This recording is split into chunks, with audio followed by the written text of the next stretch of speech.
Bonjour Sébastien, merci d'avoir accepté cette interview où on va parler de sujets très importants. Comme on se l'était dit tous les deux en privé, dans notre pratique, voilà, on a remarqué quelques soucis au niveau des personnes qui pratiquent pas mal de sport et qui ont souvent des carences nutritionnelles, puis en particulier les femmes, hein, qui vont avoir souvent un déséquilibre au niveau des hormones. Donc, je trouve que c'est un sujet très important à aborder, et d'autant plus avec toi parce que tu as une pratique sportive assez soutenue, et en plus de ça, tu as une alimentation cétogène. Donc, j'ai sauté sur l'occasion pour traiter ce sujet avec toi. Alors, pour commencer, j'aimerais bien que tu te présentes. Quelle est ton activité physique, ton travail, et puis également comment tu appliques l'alimentation cétogène au quotidien. Bonjour à tous. Alors, j'ai un parcours peut-être un petit peu atypique. Donc, j'ai 35 ans. Je fais du sport depuis une petite dizaine d'années. Avant, j'avais un passé très plutôt sédentaire, voire limite obèse. J'ai pesé 80 kilos, 85 kilos pour 1,74 m. Et je me suis mis au sport assez tardivement. J'y ai pris goût, etc.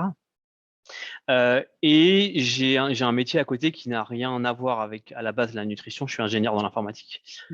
Et en fait, je suis arrivé à la nutrition tout d'abord par passion, un peu avec le sport, mais surtout via un petit peu d'errance médicale qu'on retrouve maintenant très souvent, où j'ai des soucis, je les ai toujours, des soucis hormonaux qui ont fait que je me suis intéressé vraiment à la micronutrition. Je me suis formé depuis plusieurs années maintenant euh, via des cursus, via des cursus professionnels. Enfin, j'ai passé des diplômes et voilà comment je suis arrivé jusqu'à maintenant dans ce milieu de la micronutrition. Et de fil en aiguille, en fait, vu que je baignais dans le sport maintenant depuis 10 ans, ça s'est fait naturellement vers des populations plutôt sportives, même si le bouche à oreille fait que je peux avoir des gens de l'entourage plus ou moins proches qui me contactent, des populations, voilà, pour la perte de poids, de l'hypothyroïdie, voilà, des bilans plus classiques entre guillemets. Euh, Au niveau sport, donc plutôt sport d'endurance, ultra trail, bon, avec ce qui va à côté, c'est-à-dire la course à pied traditionnelle, donc trail, et puis du vélo. En général, entre 10 et 15 heures par semaine quand c'est des semaines assez soft. Bon, ça peut paraître Mhm. beaucoup pour certains. En prépa, ça va être plutôt, ça peut aller jusqu'à 20 à 25 heures. C'est moins souvent. Voilà. D'accord. Et en fait, comment je suis arrivé à l'alimentation cétogène, ça remonte à il y a 3 ans maintenant. J'ai beaucoup travaillé ma lipolyse avec ce qu'on appelle du train low et du sleep low, entre autres.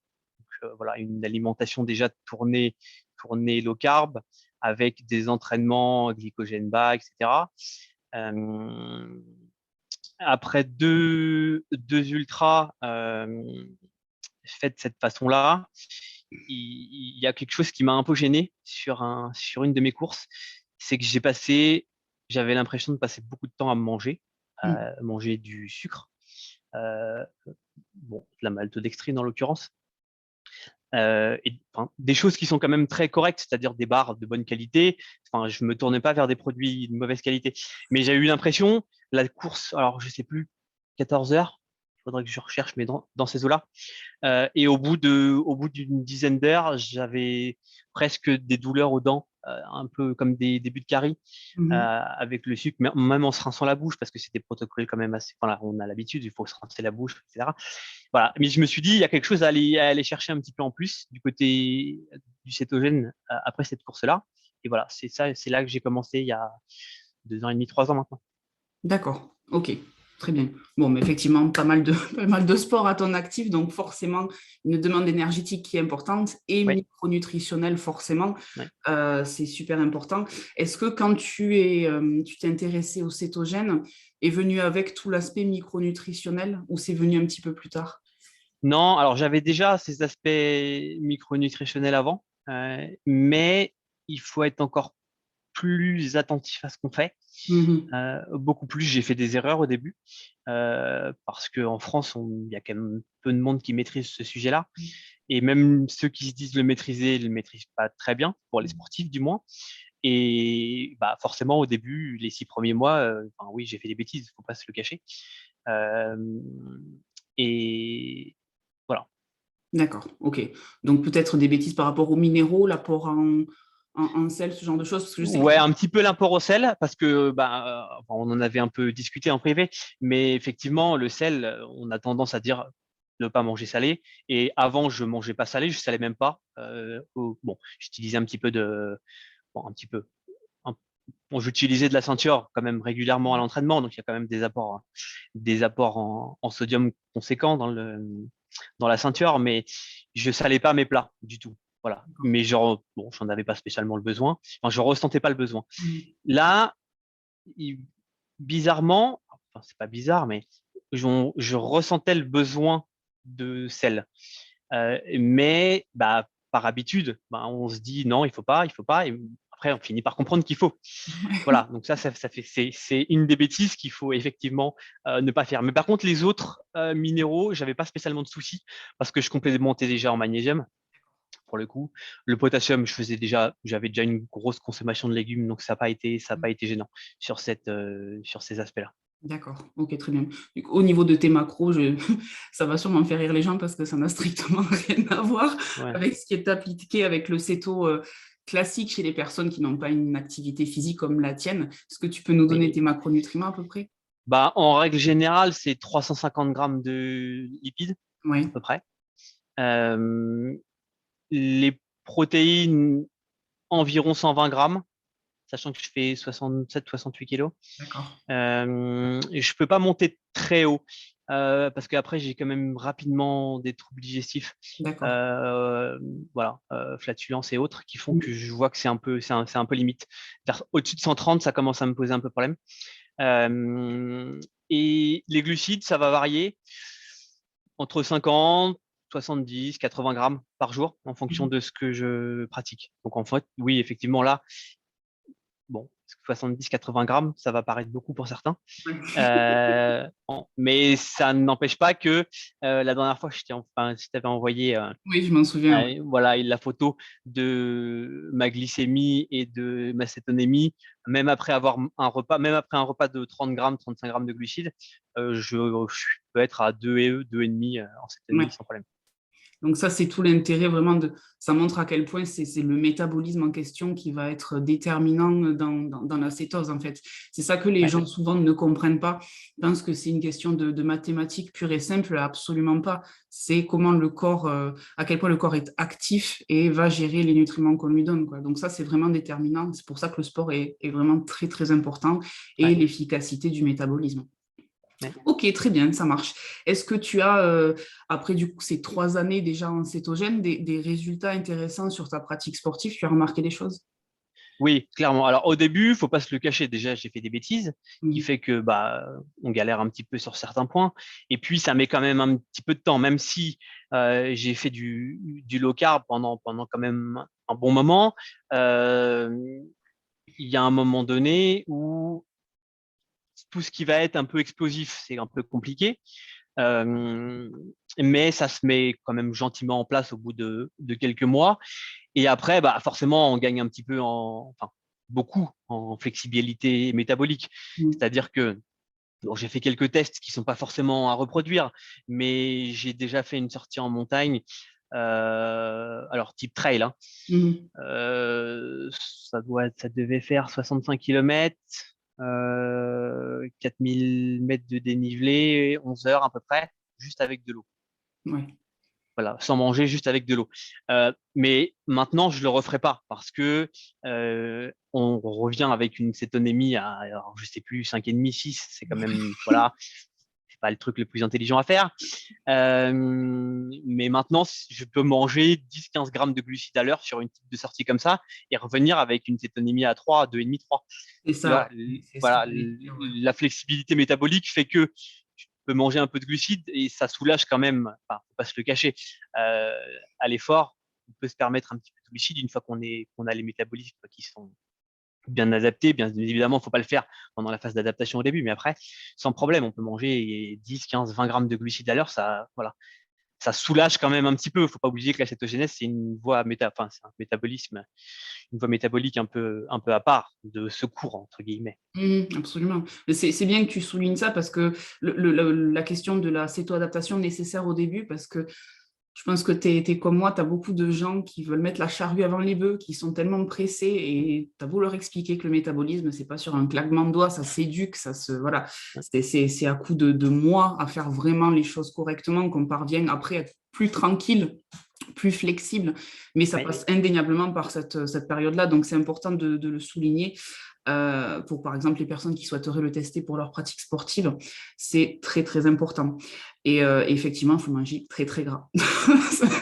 Ah, bah oui, pour le coup, oui. Après, il faut aussi, tu vois, parfois je suis un peu à la limite, 350, ça passe, mais un peu au-dessus, bah forcément, bah, on va pas rentrer dans la partie acide biliaire, etc. Mais ça peut être un peu limitant au bout d'un moment. Il y a quand même un peu comme les protéines, où, voilà, au-dessus d'une certaine limite, souvent à 2,5 grammes par kilo de poids de corps, ça commence, voilà, ça peut te bloquer un peu.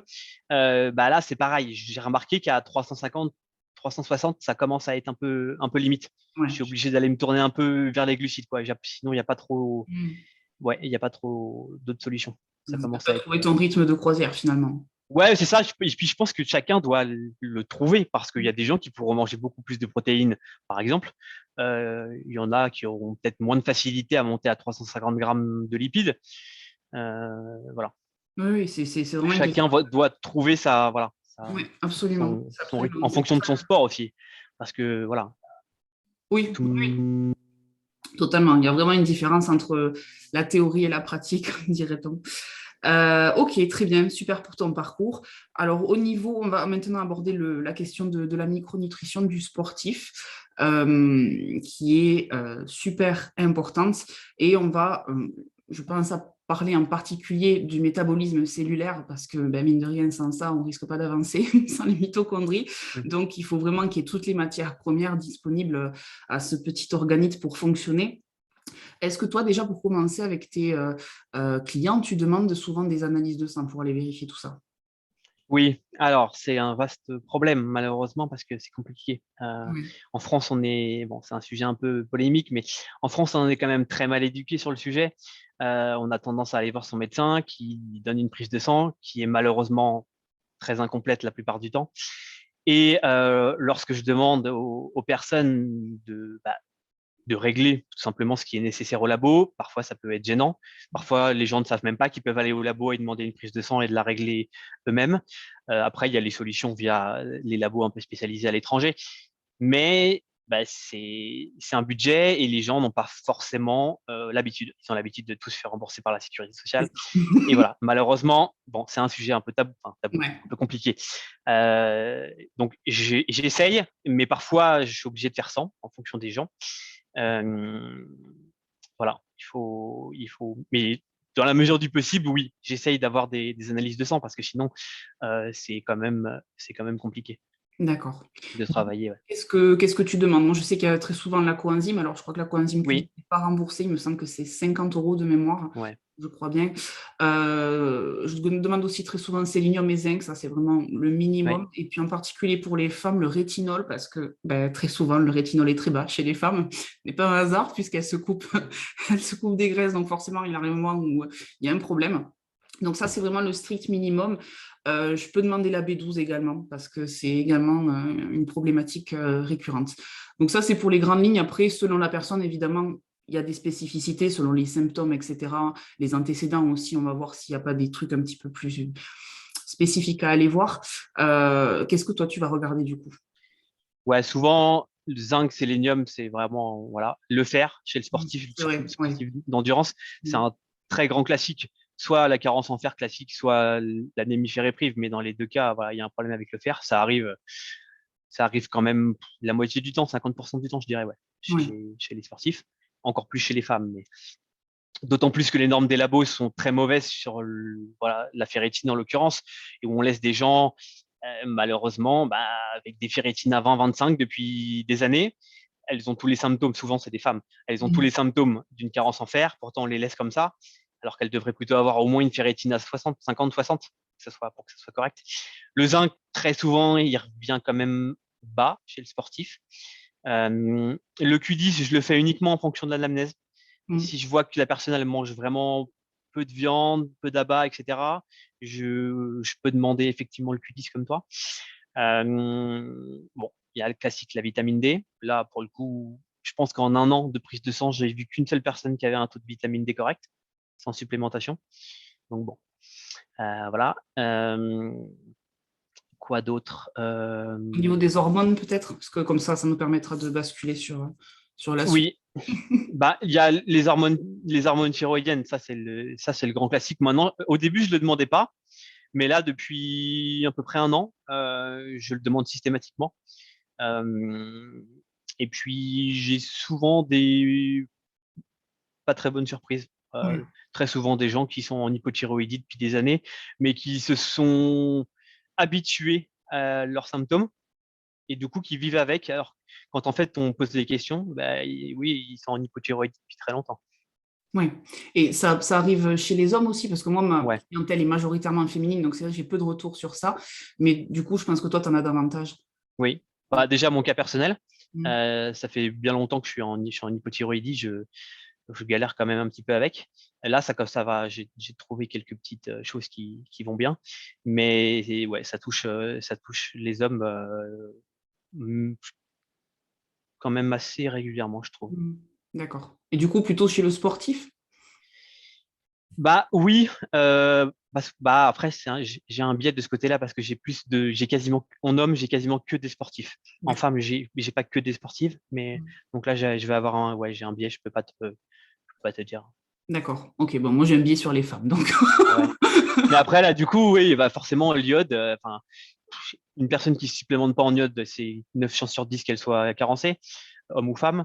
Zinc, je te disais tout à l'heure. Sélénium, c'est un peu plus aléatoire, je trouve. Mm. Même les gens qui ne se supplémentent pas ou qui ne mangent pas de noix d'Amazonie, parfois, il y en a qui n'ont pas de problème, alors que d'autres, ils sont très bas. C'est très variable, je trouve. Euh, Puis après, on retrouve, pour les hormones thyroïdiennes, on retrouve quand même le fer. Et puis, la tyrosine, c'est là où on peut faire un petit saut de puce en arrière avec le cétogène. Mhm. J'ai remarqué, le tyrosine, si on n'a pas assez d'apport protéique, on a quand même, chez le sportif du moins, une dérive de la tyrosine. Et donc, du coup, des problématiques, soit dopamine, soit thyroïde. C'était un petit peu mon cas au début quand je Ouais. disais que j'avais fait quelques bêtises. Et du coup, quand on est vraiment trop en cétogénèse ou pas assez de ou pas assez de protéines, j'ai remarqué qu'on la dopamine qui tendance à chuter un peu, la thyroïde qui commence à ralentir un peu.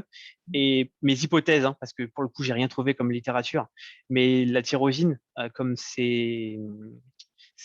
sert à la néoglucogénèse, ben forcément, on a une dérive. Oui, absolument. D'ailleurs, c'est pour ça que je le répète assez souvent, mais quand je fais faire du cétogène à quelqu'un, peu importe l'objectif, je vais jamais trop en dessous des protéines, même si c'est préconisé dans certains bouquins ou sur certains blogs ou une en particulier qui n'arrête pas de le crier partout, qu'il faut max 50 grammes de protéines par jour, mais qui apparemment n'a pas compris le fonctionnement thyroïdien. Quand on a une base première comme la tyrosine, hein, qui est censée servir, c'est un carrefour métabolique en fait pour diverses choses, le corps va donner une priorité à telle voie métabolique et l'autre va être forcément lésé. Donc, soit c'est pour la thyroïde et il n'y a pas assez de dopamine, ou inversement, Ouais, forcément, y a un problème ouais. qui va se déclencher. Donc, il faut absolument suffisamment de protéines. Ça, c'est vraiment très, très important. Il ne faut pas aller trop en dessous. Vraiment, les alimentations cétogènes très pauvres en protéines, je le répète toujours, mais ce sont des applications qui sont thérapeutiques, qui sont encadrées médicalement, souvent pour l'épilepsie. Donc, c'est vraiment une façon de faire qui est totalement autre et je ne recommande à personne de le faire tout seul. Et surtout s'il n'y a pas d'intérêt, quoi. C'est pas du tout intéressant de le faire. Donc, tu fais bien de rappeler ça parce que je vois beaucoup, beaucoup de personnes aller trop bas en protéines et c'est pas bon, quoi. Puis c'est là où il faut individualiser et se faire suivre parce que tout le monde va pas avoir la même, tu vois, quand tu parlais du carrefour métabolique avec la tyrosine, tout le monde va pas avoir une dérive vers la néoglucogénèse. Mm. Il y en a qui peuvent très bien même faire du jeûne intermittent et sauter le petit déjeuner, ils n'auront jamais de problème de thyroïde, jamais de problème de dopamine. Alors qu'il y en a d'autres, ils font ça 3 semaines et bah, ils finissent dans un sale état. Ouais, C'est vraiment là où il faut, je pense, se faire suivre ou se connaître très bien pour réussir à comprendre ce qui fonctionne et ce qui fonctionne pas sur soi. absolument. Se connaître et avoir des bases, mine de rien, en nutrition et en sciences, parce que Ouais, sinon, ça va être compliqué. ouais, Et c'est vrai que, ouais, en fait, on gagne en temps et en santé en se faisant accompagner. C'est pas du tout pour prêcher pour notre paroisse. Si c'est pas nous, ce sera quelqu'un d'autre. Mais faut faire gaffe parce que mine de rien, qui dit alimentation dit santé. Donc on fait pas oui, n'importe quoi. C'est super important. Et d'ailleurs, c'est pour ça qu'on demande des analyses sanguines parce que même nous, avec les connaissances que l'on a, on va pas se jeter à corps perdu dans un truc sans connaître vraiment bien la personne à 100%. C'est très important. Ok, donc ouais, on a fait un petit peu le tour des nutriments qui sont importants pour le sportif. Donc là, on va dériver sur l'autre sujet un petit peu touchy qui est l'hypothyroïdie chez ouais, les femmes, et en particulier les femmes qui font pas mal de sport, parce que ça, ouais. on l'a expérimenté tous les deux avec certains de nos clients. Donc, je pense qu'il est important de faire de la prévention par rapport à ça. Dans la même veine, en fait, que la surutilisation des nutriments quand on fait beaucoup de sport, eh ben, il faut garder à l'esprit que le corps féminin est vachement complexe, mine de rien, par rapport aux hormones. Donc, du coup, il y a forcément des carences qui vont s'installer. Je pense en particulier aux hormones sexuelles, parce qu'il y a pas mal de femmes qui se retrouvent en aménorrhée, très souvent. Une dysrégulation du cortisol également qui va aussi par ricochet perturber la thyroïde. Et puis porosité intestinale aussi. On va également en parler parce que c'est important. Alors déjà, est-ce que tu as beaucoup de femmes en situation d'hypothyroïdie qui font beaucoup de sport? Bah, quasiment toutes, Mhm. pour le coup. Euh, Bah, il y a plusieurs raisons à ça. Il y a les carences nutritionnelles qu'on a évoquées juste avant, le fer, l'iode, etc. Tout ce qu'on a dit. Et puis le plus gros problème, ça reste l'hypocalorie. Mhm. Euh, Déjà, les femmes ont tendance, un peu par effet régime qu'elles ont pu faire, voilà, par le passé, des femmes qui ont fait yo-yo par exemple, ou qui ont des troubles du comportement alimentaire qui font qu'elles se retrouvent à manger 1500 calories par jour alors qu'elles font du sport. Oui. Voilà. Là, on a quand même un problème mathématique, entre guillemets. Euh, et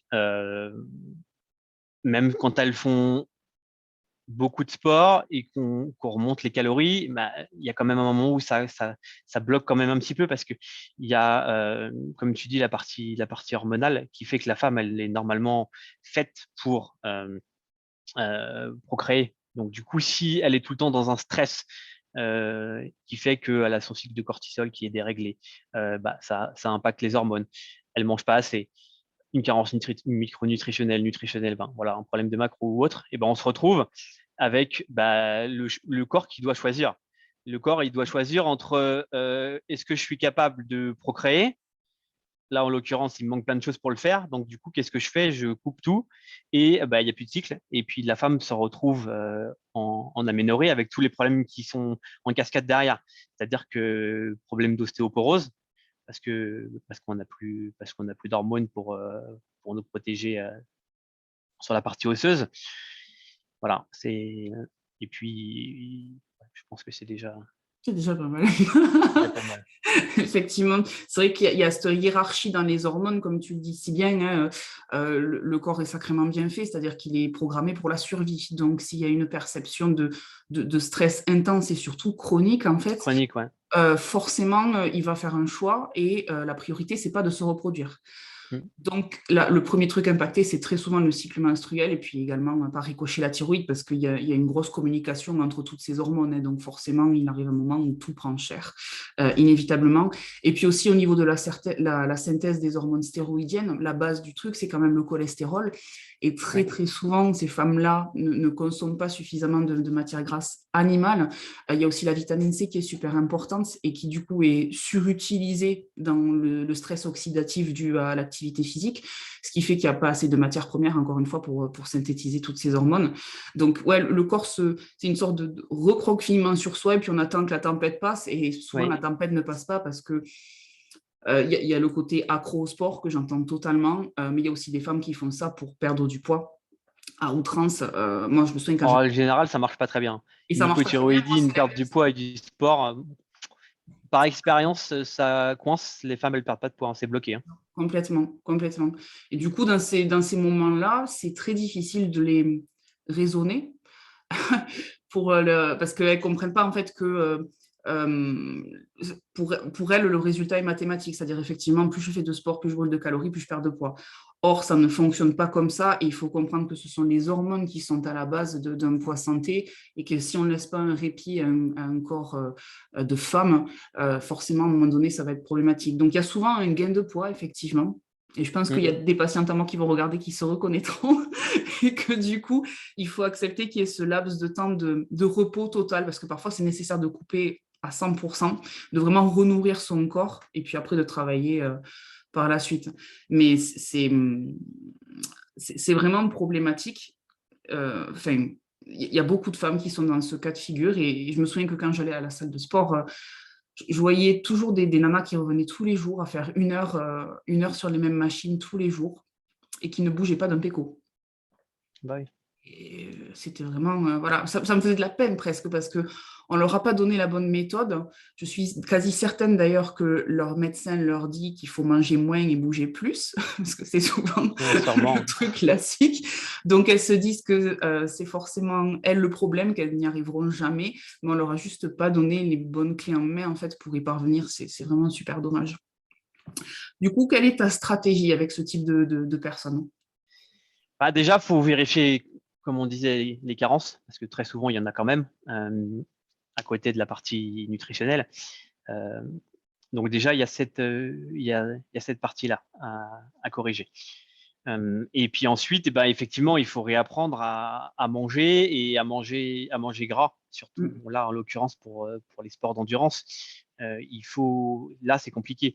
Parfois, quand je demande, ça va être un exemple, mais 2 cuillères à soupe, par exemple, d'une huile sur le plat. Bon, je sens que je sens que c'est compliqué et quand je demande à ce quand je vois que ça avance pas et que je demande à ce qu'on pèse, par exemple, et bah, on me dit, ah, j'ai mis 10 grammes. 10 mm, grammes, c'est pas 2 cuillères à soupe. ouais. Voilà. Enfin, voilà. Parfois, il y a quelques petites problématiques là-dessus où effectivement, il faut se déshabituer un petit peu. On a baigné pendant des années, des dizaines d'années à nous dire que le gras, c'était pas bien. Bon, je suis pas sûr que ça soit le coupable des problèmes d'aujourd'hui. Même, j'ai même tendance à croire l'inverse. Sinon, je ferais pas le régime cétogène. Mais, voilà, il faut accepter d'augmenter ses calories. Une femme qui fait du sport, normalement, c'est, c'est en fonction du sport, mais c'est déjà plus de 2000 calories par jour. Sinon, il y a un problème parce que 2000, c'est déjà une femme 1700, 1800. C'est une femme sédentaire qui ne Mm, fait rien normalement. Voilà, si on pratique du sport tous les jours, on peut monter à 2500, 3000 calories sans trop de problèmes. ouais, Euh, voilà. absolument. Mais c'est long. C'est long. C'est-à-dire que ouais, je pense à à une fille que je suis en l'occurrence là. En 2 mois, on avait réussi à récupérer ses cycles. Elle avait diminué le sport parce qu'elle s'était un petit peu blessée. Et là, bah, elle a eu un cycle et au final, ça a l'air d'être reparti dans le sens inverse. Elle a eu voilà, en octobre, octobre-novembre, elle a un peu moins mis de lipides dans ses plats. Elle a augmenté le sport à côté. Et bah, là, du coup, ça a rebloqué le cycle de ce mois-ci. Oui, d'accord. Ouais, parce que peut-être On est sur le fil du rasoir, quoi. ça a été trop rapide, peut-être, la Ouais, réintroduction. Ouais, c'est ça. Ouais, ouais, ouais, ouais. Ça prend malheureusement. vraiment. C'est pas parce qu'en fait le cycle revient que c'est gagné et qu'on peut Ouais. repartir. Ça veut dire qu'on a amorcé le travail, mais que le corps commence tout juste en fait à se reposer et se remettre. Et ça, c'est très difficile à accepter. Ah bah oui. Et souvent, on prend du poids en plus Mm, bah, forcément, le corps il a été stressé, et il a été mis un peu en sommeil mm, euh, par cette hypocalorie pendant des années. Donc, du coup, dès qu'il se retrouve à même un, un apport correct, il se met à tout restocker. Donc, et puis, souvent avec beaucoup de rétention d'eau, donc on n'est pas très à l'aise dans son corps. On prend 2-3 kilos, c'est pas très agréable. Mais voilà, il faut faire avec. Il faut attendre quelques. C'est quand même long. il faut quand même quelques mois Mm. pour que ça se régule correctement et que voilà, tout se remette en place comme il faut. Ouais. Ouais. C'est pas simple. Du coup, je pense qu'on va terminer cette vidéo sur les signes d'alerte, sur les carences et puis ou les problèmes de thyroïde, parce que comme ça, peut-être que certaines personnes se reconnaîtront. Je te laisse peut-être commencer sur les signes de carence, notamment peut-être en zinc ou sélénium. Bah ouais, c'est assez classique les carences, les signes de l'hypothyroïdie. C'est des gens qui sont quand même constamment fatigués, qui prennent du poids facilement, qui ont froid, qui perdent leurs cheveux, qui ont la peau sèche, etc. Bon, on va pas passer tous les signes. Je pense que de mémoire, tu avais fait un article sur le sujet. Mais voilà, forcément, les carences en fer, c'est un peu la même chose, un peu les mêmes parallèles. On a froid, on est fatigué, etc. Donc parfois l'un va avec l'autre. Et puis on retrouve une femme qui perd ses cycles, c'est aussi un signe. Chez l'homme, c'est un peu plus compliqué parce qu'il n'y a pas de cycle. Par contre, une baisse de libido, une érection la nuit ou le matin qui disparaît, voilà, ça aussi, ça c'est un signe qui est quand même assez, Ça revient souvent. ouais, qui revient souvent. Mhm. Euh, voilà, D'accord. perte de motivation, la perte d'entrain, ça c'est un peu lié avec la dopamine, comme on disait tout à l'heure, le Mhm. corps qui aussi se protège un peu parce que si on est fatigué et qu'on est en hypothyroïdie, on n'a pas forcément, le corps n'a pas forcément envie d'aller sortir 2 heures ou 3 heures à vélo, quoi. Oui, bien sûr. Après, je rajouterai aussi les vertiges par rapport au manque de fer qui peuvent revenir souvent, ou les hypotensions orthostatiques, troubles du sommeil, beaucoup, Oui. beaucoup, troubles du sommeil. Là, je parle en particulier pour les femmes, du coup, parce que moi, c'est surtout mon terrain de jeu. Et puis, qu'est-ce que j'oubliais? Il y avait autre chose, oui. Tendance à aussi choper un petit peu tout ce qui passe, quoi, les bactéries, les virus, une immunité qui est affaiblie et troubles digestifs assez importants. Ballonnement, Ça c'est flatulence, un classique chez le sportif, on ne s'y est pas attardé, mais la perméabilité intestinale chez le sportif, c'est 99%. c'est Il ça. n'y a pas de secret. Avec souvent Là, parfois des allergies qui se greffent par-dessus, qui n'étaient oui. pas là forcément avant, ce genre de choses. Ouais. Mm. Ouais, pourquoi pas une maladie auto-immune aussi, Hashimoto qui pointe le bout de son nez à un moment donné. Ouais, oui, oui. Pas de l'eczéma, enfin les classiques psoriasis et autres. C'est ça. Donc voilà, si vous avez des signes comme ça, commencez par demander peut-être une prise de sang avec votre médecin ou vous rapprocher d'un thérapeute pour savoir exactement quelle prise de sang faire, savoir exactement dans quoi vous mettez votre argent, comme ça vous ne perdez pas de temps, et puis voir avec quelqu'un pour recalibrer l'alimentation et la micronutrition en particulier, mais aussi les niveaux de stress, parce que c'est peut-être, pour moi, c'est aussi important que la nutrition pour la thyroïde, si ce n'est plus. Vraiment, vraiment, vraiment, c'est très important. Ouais. Je pense qu'on a fait le tour. Est-ce que tu voulais ajouter quelque chose? Non, pas spécialement. Non? Ok, ça marche. Bon, ben, je te remercie, Sébastien. Je pense qu'il y aura Avec plaisir. d'autres vidéos avec toi. C'est intéressant. Et puis, on va rester sur ce format court. Comme ça, on ne les perd pas, on les perd pas en chemin. On les aura peut-être perdus, mais Peut-être. Nous le dirons, je pense. ils pourront remettre la vidéo, elle n'est pas très longue comme ça. Merci beaucoup. Ciao. Merci, à bientôt.